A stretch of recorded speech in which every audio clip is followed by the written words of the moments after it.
Shalom, shalom. Donc aujourd'hui, nous allons partager sur la dépendance totale à Dieu.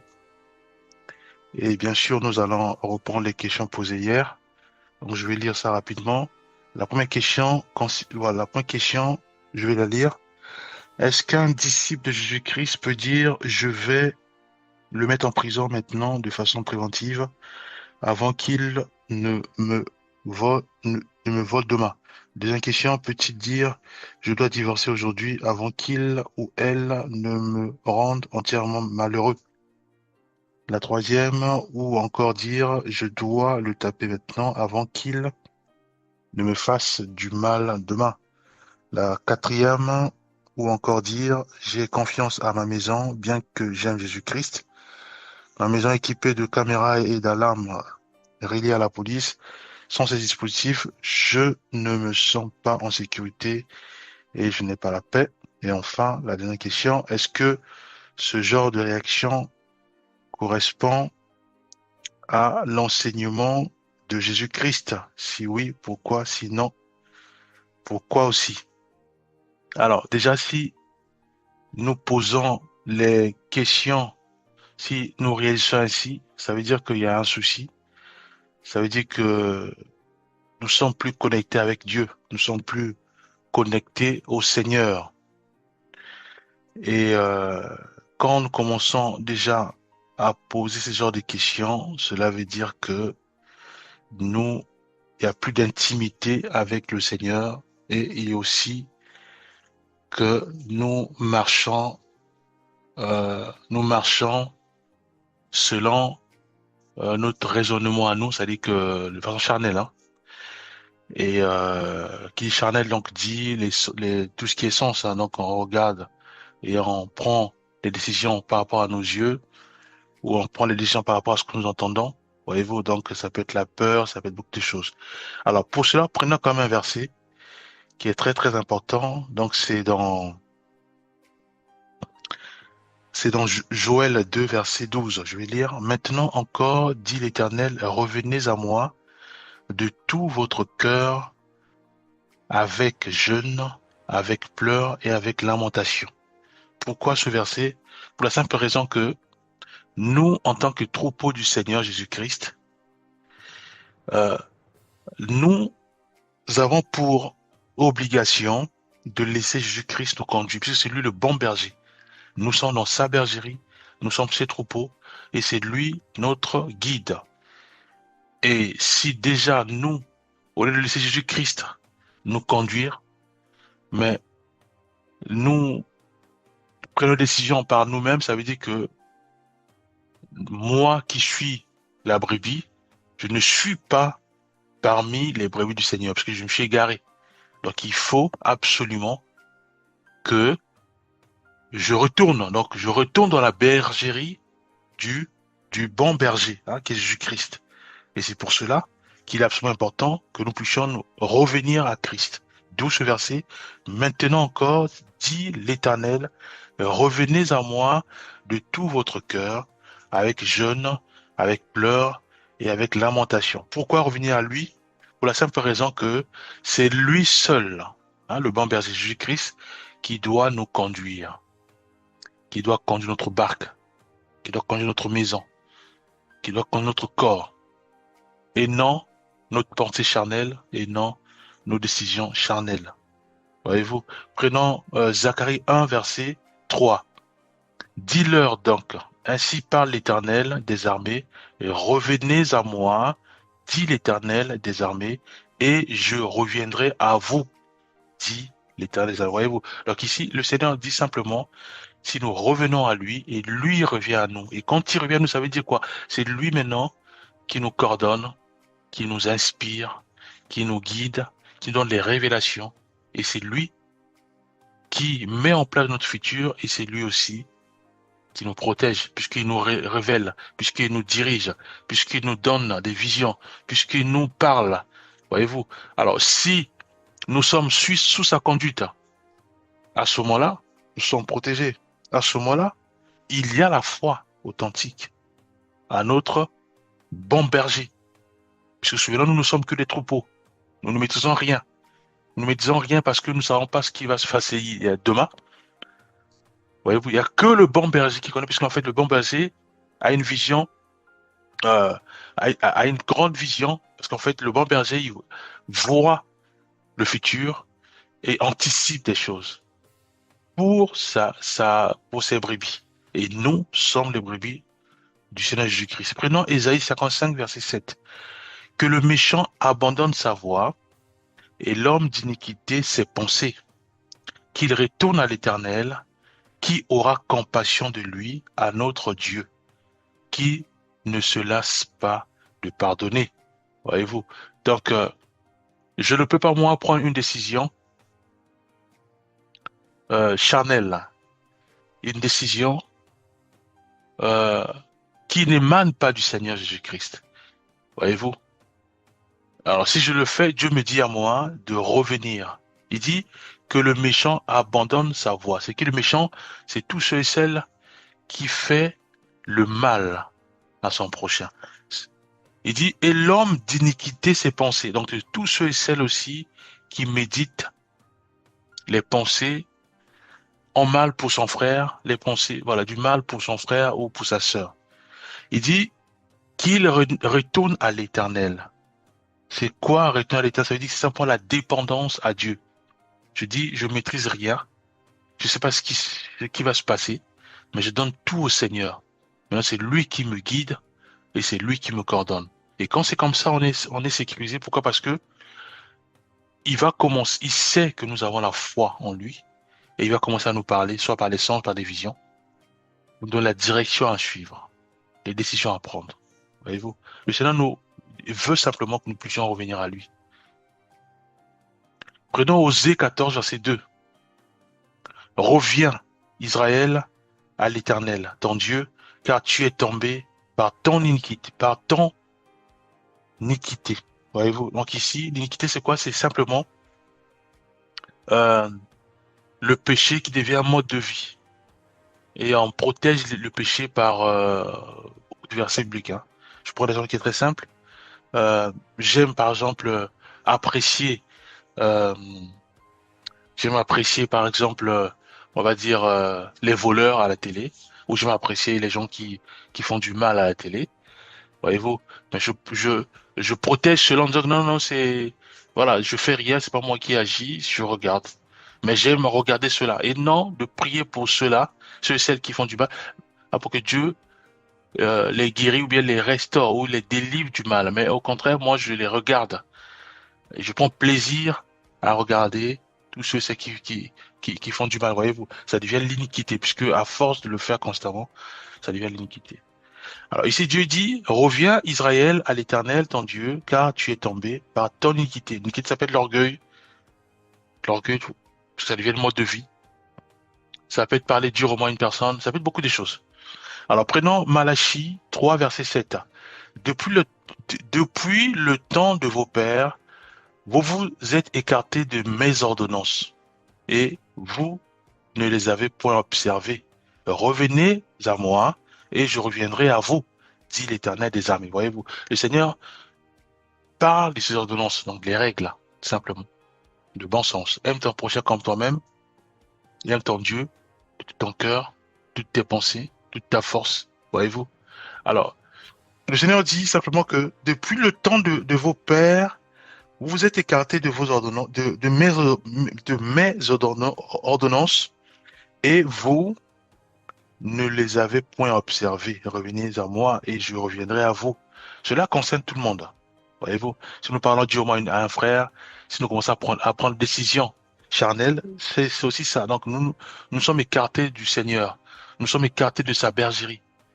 Et Dieu nous demande de revenir dans sa bergerie parmi ses troupeaux, et c'est lui seul qui est le bon berger qui nous coordonne, qui nous guide.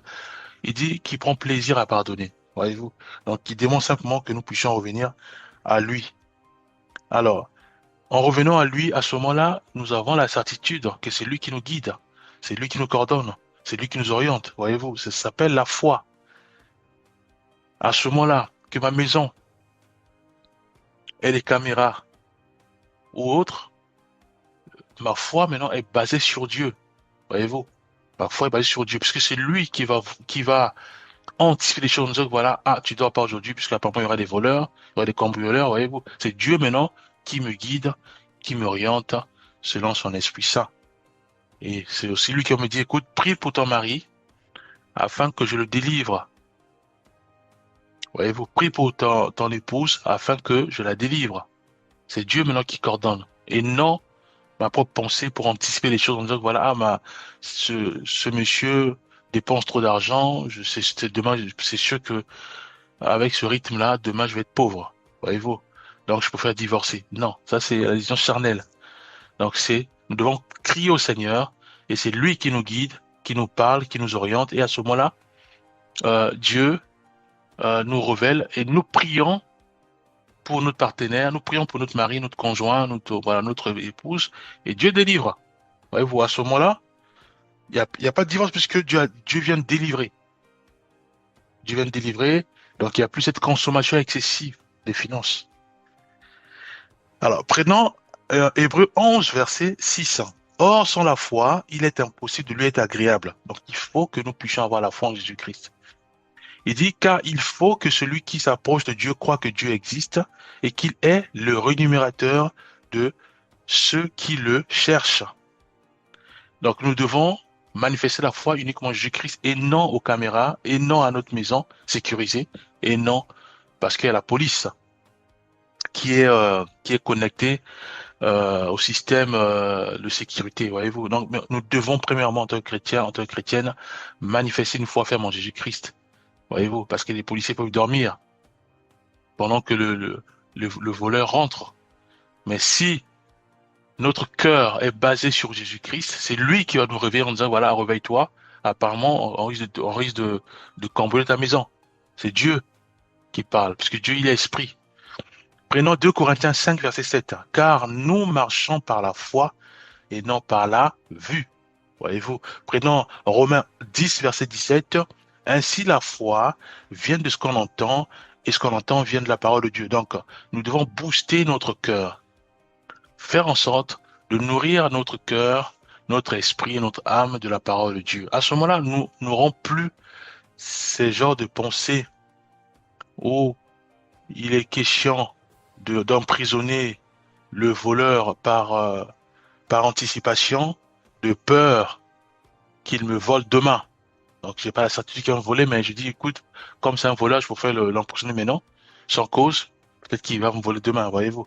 On n'aura pas ce genre de raison parce que nous avons la foi en Jésus-Christ et c'est lui qui nous parle et c'est lui qui préserve tout, voyez-vous. Prenons simplement euh, Marc 11, verset 24, où il est dit, c'est pourquoi je vous dis, tout ce que vous demanderez en priant, croyez que vous l'avez reçu et cela vous sera accordé. Galates 2, verset 20, j'ai été crucifié avec Christ et si je vis, ce n'est plus moi qui vis, c'est Christ qui vit en moi. Si je vis maintenant dans la chair, je vis dans la foi au Fils de Dieu qui m'a aimé et qui s'est livré lui-même pour moi. Voyez-vous, donc le Seigneur nous appelle réellement à revenir à lui. Et comment on sait que nous sommes maintenant dans la bergère du Seigneur? C'est quand nous dépendons de lui par sa parole. C'est quand notre foi maintenant est orientée vers le Seigneur Jésus-Christ et non vers ce qui fait notre force, notre argent, les gardiens, hein, enfin ceux les gardes de corps, on va dire, ou même nos maisons blindées, voilà, ou les voitures blindées. Alors, si notre cœur maintenant, notre foi, ce qui fait notre force maintenant, c'est Jésus-Christ, oui. Là, nous sommes réellement dans la belle du Seigneur. Prenons Jacques 4, verset 8. Approchez-vous de Dieu et il s'approchera de vous. Nettoyez vos mains, pécheurs, purifiez vos cœurs, hommes irrésolus. C'est quoi purifier vos cœurs? Simplement que nos cœurs maintenant soient nettoyés pour laisser place à la plénitude de la parole de Dieu. Seule la parole de Dieu doit remplir notre cœur. À ce moment-là, oui, le cœur est purifié, puisqu'on ne pourra plus avoir des raisonnements comme quoi il faut que je divorce avant qu'il soit trop tard, voyez-vous, puisque mon cœur est nettoyé. Et à ce moment-là, au lieu de prendre les décisions de la folie sur le divorce, à ce moment-là, je prie pour mon partenaire. Prenons Psaume 27, verset 4. Je demande à l'Éternel une chose que je désire ardemment. Je voudrais habiter toute ma vie dans la maison de l'Éternel pour contempler la magnificence de l'Éternel et admirer. Voilà, donc tout ça pour dire quoi? Tout ça pour dire que il est absolument important que nous puissions nous imbiber de Jésus-Christ qui est la parole faite chair, donc de sa parole. Voilà, nous imbiber de lui et être totalement façonné par sa parole. Voilà, et être totalement imprégné aussi de sa parole. À ce moment-là, oui, lui, c'est sa parole qui va commencer à nous orienter, sa parole va commencer à nous fortifier. Voilà. Donc, je reprends le verset. Je demande à l'Éternel une chose que je désire ardemment. Je voudrais habiter toute ma vie dans la maison de l'Éternel pour contempler sa magnificence de l'Éternel et admirer son temple. Alors, Psaume 25, verset 14, l'intimité de l'Éternel est pour ceux qui le craignent et son alliance leur donne instruction. Jean 15, 4 à 5, que nous connaissons tous, demeurez en moi et je demeurerai en vous. Celui qui demeure en moi et en qui je demeure porte beaucoup de fruits, car sans moi, vous ne pouvez rien faire, voyez-vous. Donc nous devons nous agripper à Jésus-Christ, compter que sur lui, avoir une foi ferme en lui. Et à ce moment-là, oui, lui, il combat pour nous, il nous protège, il nous inspire, il nous oriente, voyez-vous. Il enlève en nous la mort, il enlève en nous la famine, il enlève en nous la peur, les inquiétudes, parce que notre foi, notre force repose sur Jésus-Christ.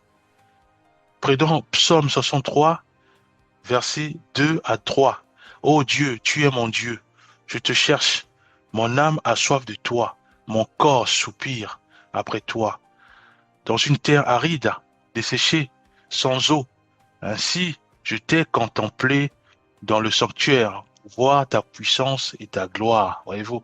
Donc ici, le Seigneur nous appelle réellement à revenir à lui, sincèrement, et à s'appuyer que sur lui, et bien entendu, en faisant ici, ça s'appelle la foi, nous marchons par la foi, et nous n'aurons plus toutes ces questions posées, hein, toutes ces, on va dire, on n'aura plus, pardon, nous n'aurons plus des raisonnements par rapport aux questions posées. Alors donc, on va reprendre rapidement les questions. Est-ce qu'un chrétien, est-ce qu'un disciple de Jésus-Christ peut dire, je vais le mettre en prison maintenant de façon préventive avant qu'il ne me vole demain? Non. Peut-il dire, je dois divorcer aujourd'hui avant qu'il ou elle ne me rende entièrement malheureux? Non. Ou encore dire, je dois le taper maintenant? Ça aussi, c'est non. Ou encore dire non plus? C'est la question 4. Et enfin, 5. Est-ce que ce genre de relation correspond à l'enseignement de Jésus-Christ? Non. L'explication, donc j'ai donné ça tout à l'heure par rapport au verset. Nous allons prier. Père, nous te bénissons, nous te rendons grâce. Bénis chacun de nous, aide-nous à vraiment à revenir vers toi. Aide-nous à revenir vers toi par la repentance. Car nous, parfois nous nous égarons, mais nous t'aimons toi car tu nous pardonnes toujours. Aide-nous à revenir de ta bergerie. Au nom de Jésus-Christ, nous avons ainsi prié. Amen.